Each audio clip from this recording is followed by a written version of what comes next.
Welcome to Man Talk 133. This is what men unite. What's up, my boy? Hey, what's going on, bro? Ain't nothing to it, man. Ain't nothing to it, dog. So, how was your week, man? Pretty good, man. Pretty good. How about yours? Man, wasn't bad, dog. You know, them early mornings, boy. Man, that Yeah. three for real. Man, you don't never get used to that. At That's 3 a.m., that three of man. that three a real thing, which bring me to this, bro. You Hmm. retired, so you ain't got to work. Yes, sir. So let me ask you this: being retired, dog, what is a day like for you? Because I know, like, Man, I know you ain't out there in the road in the way and everybody else like the old folk. No offense not to the old folk, but not yet. not yet. So what's a day like, man? Like, you know what I'm saying? Like, just But having to do nothing. believe it or not, man, my day rolled pretty quick, man. It rolls pretty good.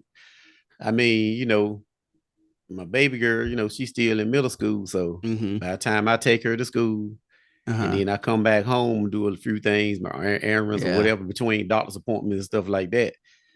Man, it's time to go back to the car line because it's a good thing that she's a car rider too. Yeah. That Yeah. that we have in car rider because there's so many bus drivers, man. They give us a message every day, man. Like this bus Oh. driver is out today or whatever. So Uh-huh. the bus situation is real bad. So Mm-hmm. my day like that for me, man, it's just like, man, Just this chill, trust, basically. yeah, trust and believe me, man. You think you chilling, it ain't gonna go like you think it gonna go. Yeah. So people, when you retire, you probably gonna do a little bit more than what you think you Yep. gonna do. So let me ask you this though. All Mm-hmm. right, before you got retired, before you retired, Mm-hmm. what was it like or got older? Was it like a dream job that you want? Some job that you really wanted to do, or was just whatever? Yeah. Well, actually, I had my dream job before I retired. Oh, did you? Like, cause when I was working out at Bridgestone, we was rotating. Oh yeah, yeah. When you first Yeah, started, that yeah. yeah, that first, second, 1 week of first, 1 week of second, 1 week of third, right? And Uh-huh. sometimes it overlaps through the weekends, Uh-huh.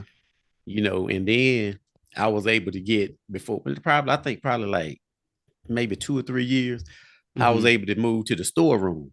Uh-huh. And the stores was like, that was called like it was the guys used to call me the UPS man, Okay. pretty Do much deliveries inside all through the place.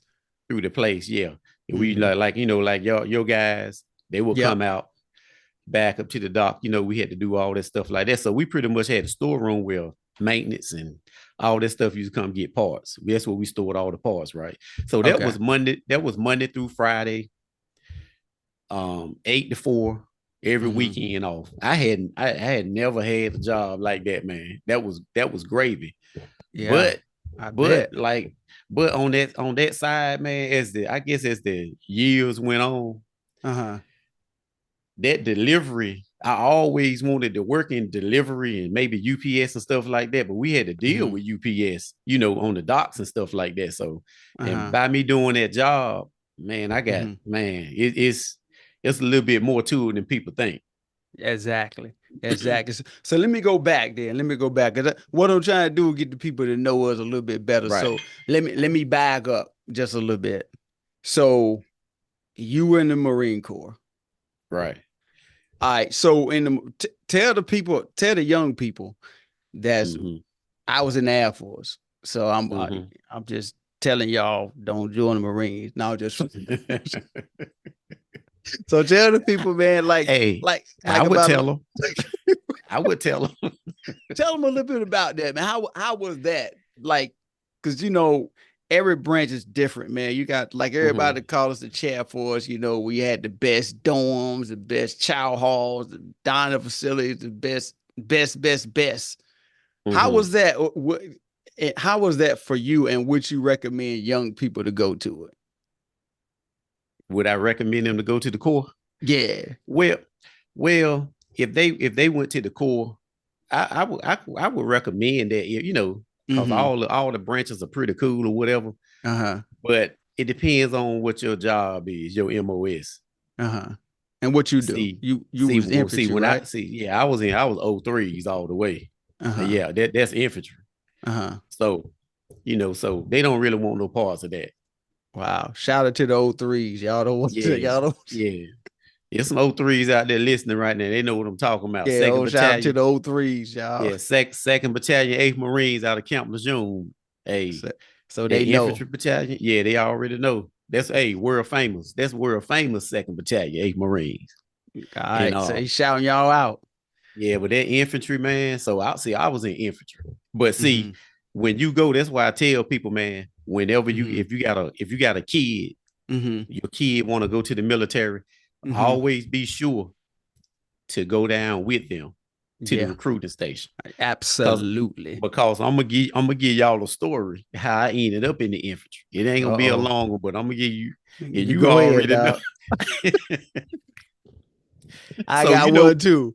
back when I was in school in '87, we used to drive the school bus. Yep.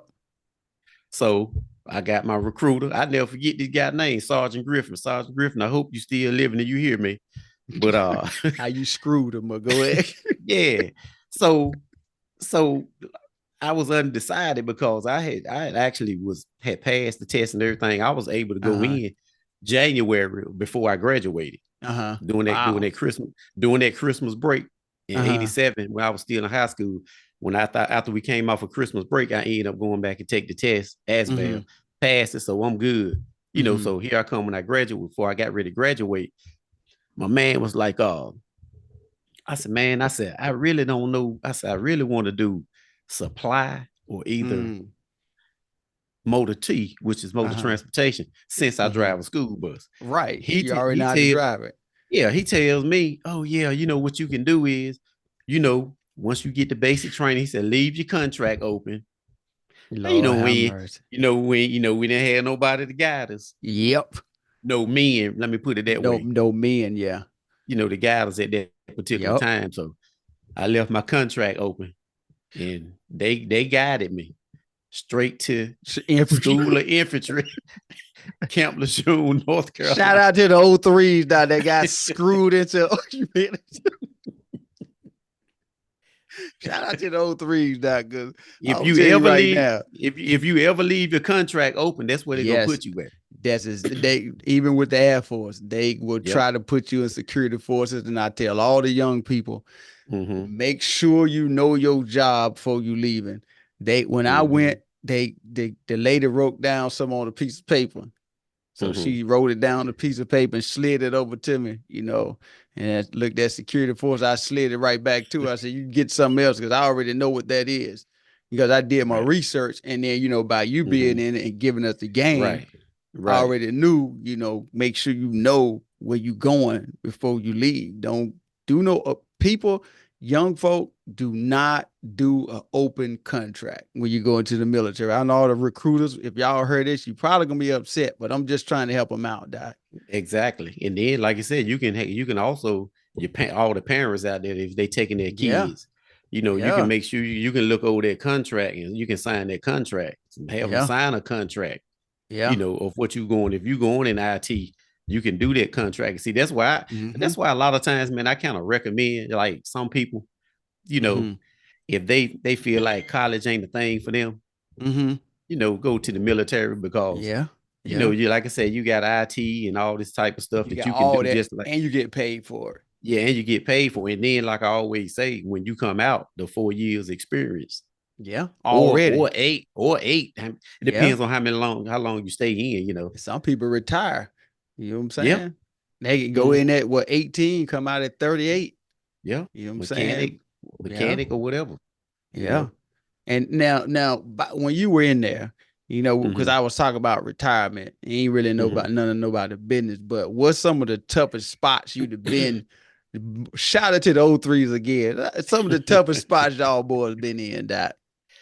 Oh man, I don't know. Well, I you done set foot. anyway. Yeah, I done set foot in Iraq, my Oh unit. wow. Uh-huh. So I think that's about the toughest outside of Afghanistan, Uh-huh. Iraq, all that run together. So northern Turkey, Uh-huh. southern Turkey, northern Iraq. Uh-huh. So